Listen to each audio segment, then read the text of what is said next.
Привет всем! Итак, я доехала до Екатеринбурга, тут уже, наверное, часа 2 или 3 уже гуляю. Вот. Зашла в магазин, там футболку купила, потому что я свою не могу найти концертную, вообще не знаю, где. Нет, я ее точно не оставила у Максима, потому что я все забирала. Вот. Не знаю, что вам показывать. Мне кажется, у меня же был влог с Еката, причем давно. Вот. И я даже не знаю, правда, что вам сказать. Может, что-нибудь сейчас еще где-нибудь покажу. Найду какие-нибудь красивые места и покажу вам. Ну, рядом тут находится фонтан, но он пока на данный момент не работает. Сегодня же 13 апреля, сегодня концерт. Вот почему я в Екатеринбурге. Концерт группы Times Square, а на разогреве у них будет группа Ломерс. Ну, все ее прекрасно знаете. Вот. Я не знаю, увижу сегодня с ними вживую или только увижу их на сцене. Потому что я сегодня иду, как все обычные, то есть моя халява закончилась. Это, знаете, как, типа, тебе дают по чуть-чуть хорошее, а потом забирают наоборот. Вот, поэтому я даже вообще не знаю, увижу их прям так живем или только на сцене. Но я надеюсь, что будет все хорошо, и группа, ребята отыграют на ура. В общем, если что, будет запись. Здесь, кстати, обитают утки.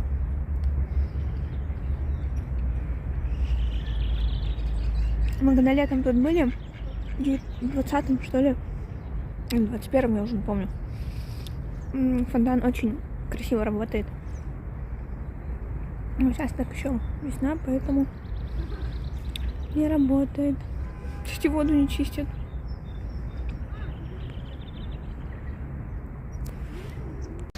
Тут какой-то парк, пока я гуляю. Стараюсь найти интересные места.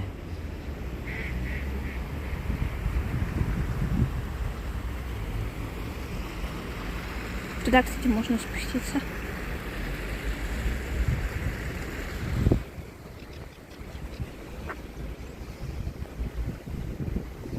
Кстати, тут дошла до памятника Битлз, я чуть его не пропустила, потому что внизу расположена, а я была наверху.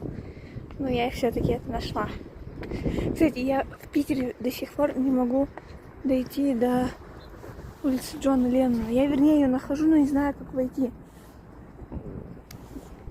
Там типа во дворах где-то. Надеюсь, как-нибудь это буду еще в Питере. И попробую все-таки дойти до нее.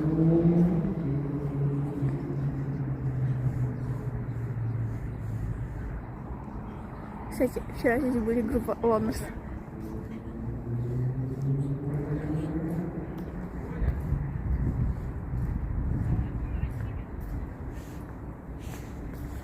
Было бы прикольно, если бы она еще светилась. Но она, к сожалению, не светится. Даже никаких светильников, по идее, скорее всего, вот эти дырочки должны быть там светильники, но их нет, к сожалению. И тут вот огромный портрет.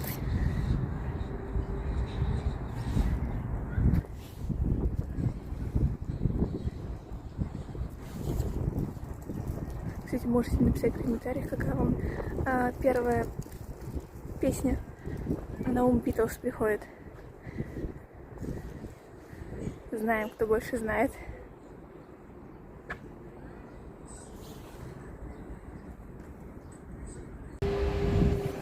Итак, я уже почти возле клуба, мне там осталось такой внутренний дворик зайти, и все. Но концерт еще, по-моему, через часа 2 будет. Вот. По поводу группы Times Square, я уже их слышала вживем, потому что они в 2019 году поддерживали группу Skillet, так что Times Square для меня совершенно не новые ребята. Вот. А еще группа Loners будет играть четвером. Сережа, который второй на вокале, его не будет. Не уберегли, короче, маленького. Вот. И он заболел. И поэтому они только четвером будут. Я надеюсь, что концерт тоже придет отлично. И все будет хорошо. А мы все пожелаем ему здоровья, чтобы он быстрее вылечился и уже когда-нибудь они приедут еще в Екатеринбург, а мы в Челябинск все вместе. Работали по любому тематике. Поэтому попрошу поднять руки вверх и просто кайфовать. Устал,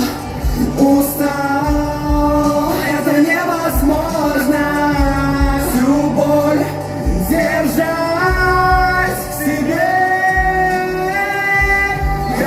то, что всему есть счастье, но не верю в то, что в ней любовь. Я сошла с ума, не найти мне выход, но я вижу тех, кто меня спасет. Стирай любовь, сорви ее. Твой сон — это мой дом. Стирай свои сны. Я так не хочу их видеть. Моя боль, твоя любовь. Носишь спасение в боли. Как и прежде хочу тебя догнать. Свободен я любви воли. Да не пору, чтобы убежать. Но где на свете и смелся возьми. Я не разобрался в чувствах. Забытые слова, но более ушла.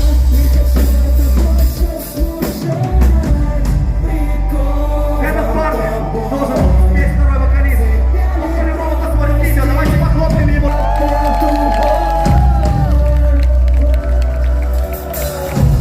Прикован тобой, тебя не пропустить, не нужен.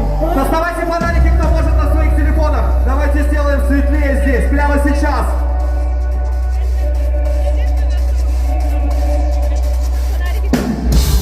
Мое сердце будет сон, и возьми там твое, отравила тебе. Будто мы последние, будто мы последние. Это супер круто, ребята.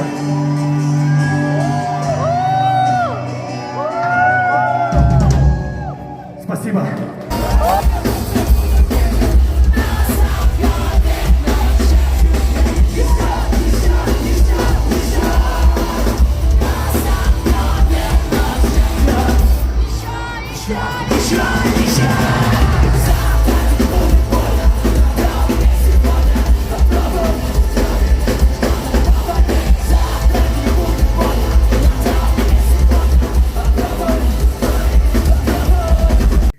Итак, ребят, вот закончился концерт, мне все понравилось, а потом еще чуть-чуть подсниму и скажу. Вот, а сейчас группа Loners, я их выручила в Москве, теперь они выручили меня в Екатеринбурге. Там получилось так, что у меня отменили поездку, перенесли, вернее, на другое время. В общем, теперь я у них сейчас немножечко тусую. И у меня есть вопрос к ним один, но который будут они отвечать по отдельности. Вот, в общем, первый выходит у нас Вова. Вот, я вам сразу скажу, что это такая домашняя атмосфера. Вова и... Но остальные участники слышать не будут, что Вова будет отвечать. В общем... Вова. Это Вова Каспер, группа Loners. Вот. Я дико уставший, у меня сильно болит голова, но я доволен этим концертом. Да я тебя слушаю. У вас же вышел альбом «Отражение». Да. Почему такое название и что ты вкладываешь в это название? Он больше... Какой ты вопрос ты задала? Нет, в плане музыки... Вот лично Вот, от тебя. нет, я больше как композитор в плане музыки. Я скажу так, что это для меня очень сильная работа. Сколько мы с ребятами вместе провели над этим материалом время. Но тем не менее, он больше концептуальный. То есть в каждой песне есть определенный смысл. То есть там идет градация. С каждой новой песней, если слушать песни по порядку, ты понимаешь, что идет полная безнадежность. Но в песне в последний раз ты начинаешь понимать, что не все так плохо, как может быть. Да. Мне там нравится очень сильный текст. Да, мы очень много времени уделяем, прошу прощения, я дико уставший, уделяем времени тексту, но в тексте я не так сильно вливаюсь, как Никита с Сережей, потому что я больше занимаюсь именно инструменталом. Но тем не менее тоже стараюсь обращать на это внимание. И, естественно, тексты я должен как минимум знать. Это уже это главная моя задача. Одна из главных моих задач. Вот как-то так. И как Екатеринбург? Сложно сказать, но мне очень понравилось. А ты был в Екатеринбурге? Или первый раз? Конечно, был. Я же Челябинская. Ну, мало ли. Ну. Нет, я очень часто ездил в Екатеринбург. Не часто, естественно, тусил где-то. Я сначала думал, что это будет тот клуб, в котором я уже выступал очень давно, но это, оказывается, не тот клуб. Либо вы просто переделали. Его переделали, его перенесли вообще в другое место. Потому что в фабрике я тоже была. Но там совершенно другое все было. Так, собственно, хорошие мы выступили. Очень удивлен тому, что мы и технично хорошо сыграли, и звук был хороший. Единственная неполадка, что мы приехали со своим звуком, грубо говоря, со своим пультом, с своей картой, со своими, грубо говоря, барабанами, грубо говоря. И нам сказали, ничего не нужно, типа, оставляйте. И мы такие, ладно, зря что тащили. Но мы убедились, что это все можно спокойно возить в самолете, и с этим все вполне окей, это круто. Спасибо большое. Слушайте группу Loners на всех площадках. Конечно. Итак, теперь на стиле у нас Кирилл. Кирилл у нас басист группы Loners. Осуждаю. Меня повысили до гитариста. О, да? Видел на сцене вообще-то. Да? А я не заметила, если честно. А бас Что? Вова? Или у вас У нас нет басиста, понимаешь? уже нет? Прошло чуть больше 2 недель, у вас уже нет Я басиста. хочу, чтобы твои зрители запомнили, я больше не басист. В скором времени ожидается пополнение состава, у нас будет новый участник. Его будут звать, скорее всего, Леша. Угу. И он охрененный, профессиональный бас-гитарист, который навалит стиля. Угу. Это такое немножко инфоповод. Значит, мне нужно через год приехать и взять новое интервью у вас? Хорошо. Итак, теперь мой вопрос. У вас вышел новый альбом «Отражение». Вот. Что ты вкладываешь в это название? Вопросы, да? Отражение. Ну, лично я вкладываю это название «Отражение современной действительности».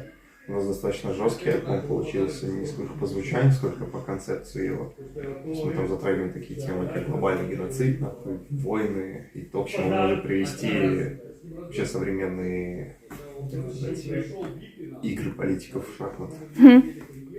Вот. В целом... Короче, альбом «Отражение», он отражает наши чувства в период вот этого пиздеца, который творится вокруг. То есть он ни к чему не побуждает, ни к каким там свержениям власти, ничего, только я обычный человек, и что я чувствую в мире, где творится ебаный хаос. Вот, собственно. И как Екатеринбург? Я шокирован, типа, знаешь, я не знал, чего ожидать.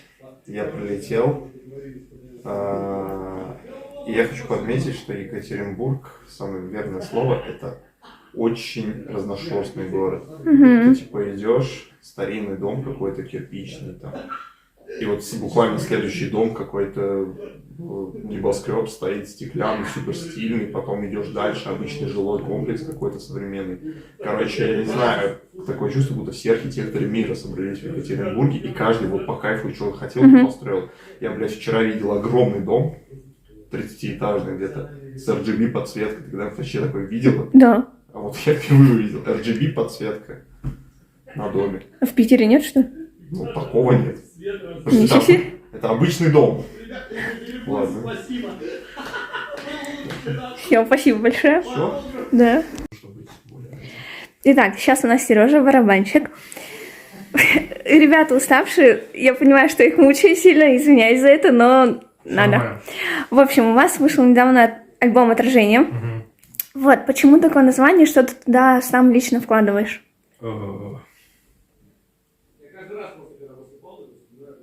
Сложно ответить, потому что на самом деле легко, потому что за тексты отвечаю не я, и типа «Отражение», в принципе, это все исходя из текстов Никиты получилось, и Сережи в том числе, из-за их работы, и поэтому Я человек простой, типа, для меня текст в песне не особо важная история, и я могу слушать музыку без текста, как я уже когда-то вот в твоем же интервью говорил об этом. Вот. Что я вкладывал? Ну, наверное, пытался какой-то свой стиль игры барабанной добавить, чтобы это хоть звучало как-то близко ко мне, назовем так. То есть, да, там, допустим, Вова, например, скинул какую-то работу барабанную, и у нас вот уже сформировалось железное правило, то, что несмотря на то, что Вова пишет барабаны, и я их полностью меняю под себя. Ну, типа, добавляю свой стиль. Вот как-то так. Наверное, свой кач, свой грув. Типа, как я вижу эту... Да, в камеру, наверное, смотреть нельзя. Ну ладно. Короче, как я чувствую грув песен. И, наверное, что хотел бы где-то местами, назовем так... Поменять? Не поменять, скажем так, с подковырочкой чуть-чуть поиграть. И, типа, я люблю вот такие всякие подковырочки, назовем так, и приколы вот такие. Не просто вот так вот монотонно линейно, а что-то где-то вот так вот. Чуть-чуть вот добавить. Может, чуть-чуть, фиг знает. Вот, как-то так, наверное. И как тебе Екатеринбург?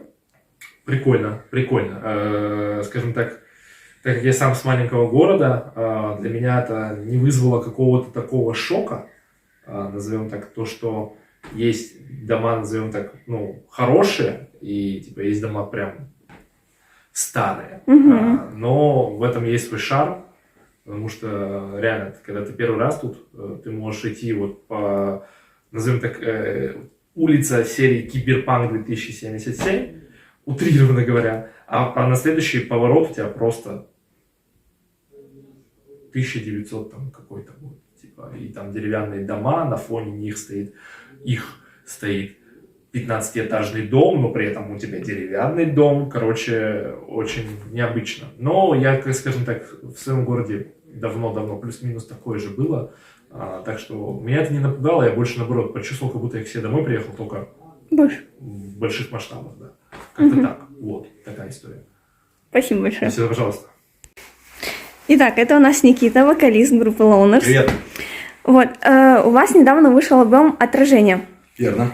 Почему такое название и что ты туда вкладываешь? Личное. Что туда вкладываю? Да. Ладно, начнем с первого вопроса. Почему отражение?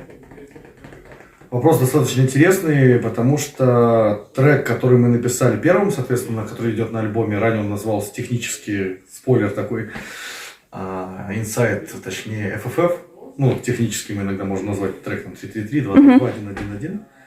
И как-то все так завязалось, что, в принципе, этот смысл трека несет какую-то отражающую часть того, что мы, о чем мы беспокоимся, о чем мы переживаем в нынешнем мире, но не показываем другим, например. В этом случае это было как-то, да, с какой-то, возможно, даже политикой. И когда мы поняли, что этот трек надо ставить первым, отражение, один из вариантов был, а почему бы не назвать и альбом «Отражение», потому что все остальные треки мы расставили по списку, в принципе, с похожим посылом. Соответственно, приняли решение, что это будет одноименный альбом и трек «Отражение». А что вложили туда? Ну, деньги. Лично. Нет, твои ощущения, эмоции лично твои. Материально так понятно. Не знаю, как вообще зайдет, не зайдет сейчас трек этот, который, ну, в принципе, сейчас нормально он прослушивается. Последний раз. Это тот, который самый попсовый. Самый любимый мой. Туда я вложил огромный, как бы, свой след, так сказать. Я высказал все, что хотел рассказать о любви своей личной, неудачной, но как-то более отдаленно, да, то есть я не стал говорить, что все плохо, там полно, там ныть, я именно красиво попытался это сделать. Возможно, где-то рифмы очень тупые, там его, ага, там такие, но я пытался из этого максимум выжать именно в попсовом варианте. И мне очень нравится «Будущее есть». Это прям Вовина работа, отдельный респект ему за инструментал. И припев я написал полностью туда сам. Это просто лучшее, наверное, что мне нравится из всего альбома. Ну, это такие две светлые песни, мне кажется, на этом Но альбоме. «Будущее есть», я бы не сказал, что очень такой сильно теплый мотив. Он достаточно грустный, потому что все-таки там говорится о том, что мы все куда-то бежим, и бежим, к сожалению, там, к смерти, грубо говоря, какой-то. Все равно когда-то что-то закончится. Но сам припев, он наоборот тебе показывает, что стоит, типа, у тебя там, не надо вот этого нытья, живи своей полностью жизнью. То есть я вижу этот трек там. так. То есть ребята могут свой смысл какой-то в нем найти. Я вижу, как когда писал этот припев, именно то, что не сдавайся, иди, несмотря какая у тебя цель, там, просто иди. И все будет хорошо. Ну, меня также вызвало, когда я делала обзор на ваш альбом. Если ты смотрел видео, Конечно, не знаю. конечно. Вот, у меня такие же эмоции были. Да, все верно. Я вложил именно то, среди всех этих куплетов тяжелых, ну, за исключением второго куплета, где явная отсылка на Wild Ways, то, что не нужно расстраиваться, не нужно реветь, нужно просто встать и идти дальше. И как тебе Екатеринбург? Это просто, я не знаю, но это супер. Спасибо всем, кто пришел. Спасибо, что Таймс-сквер дали нам возможность разогреть их. Это реально очень классно. Люди, я как понял, здесь целая культура. Как мне один человек сказал, очень интересный, который нас фоткал. Юля, тебе отдельный респект, если посмотришь. Если Санкт-Петербург – это отец рок-сцены, да, такой, то Екатеринбург – это дедушка. Поэтому Екатеринбург однозначно, да, в принципе, весь Урал – это просто респект. Ждем в Челябинске. Так и быть. Выезжаем. Спасибо большое. Итак, смотрите, ребята, что мне подарили подарок в Екатеринбурге. Это у нас Магнит, такой магазин есть. Нам не дарят в Челябинске, здесь в Екате дарят. В общем, они мне расписались, поэтому я увожу с собой в Челябинск. И еще мне Сережа подарил палочку, но она у меня в рюкзаке, я вам не покажу. Вот. А теперь вы увидите ребят, почти всех. Вот, и я хочу ребятам сказать огромное спасибо, что они позвали в ЕКБ. Вообще доехали до Екатеринбурга, не мне пришлось ехать в Питер, а вы сюда приехали. Вот, огромное вам спасибо, это было очень приятно посмотреть вас еще раз. И я могу сказать, что третий раз это было намного круче, чем 2 предыдущих. Вот, и в общем, да, конечно, и я жду еще ваших сольников. Придет время, обещаю. Вот, и, в общем, вот так я встречаю свое 28-летие. Кстати, С днем рождения! С днем рождения! Это круче, чем группа Skillet в 2019 году меня и Дашу поздравляли со сцены, я могу так сказать. Они в день рождения нас... Настолько, чтобы вы понимали. Тогда еще разочек надо крикнуть с днем рождения. 1, 2, 3. С днем рождения! Спасибо большое. Саша, тебе спасибо. тебе за всё, спасибо огромное. за все, что ты для нас делаешь. Я всего лишь снимаю реакции на вас. Всего лишь, нихуя себе, всего лишь. Спасибо Как говорится, большое. каждому нужно вовремя запрыгнуть в погоду. Все?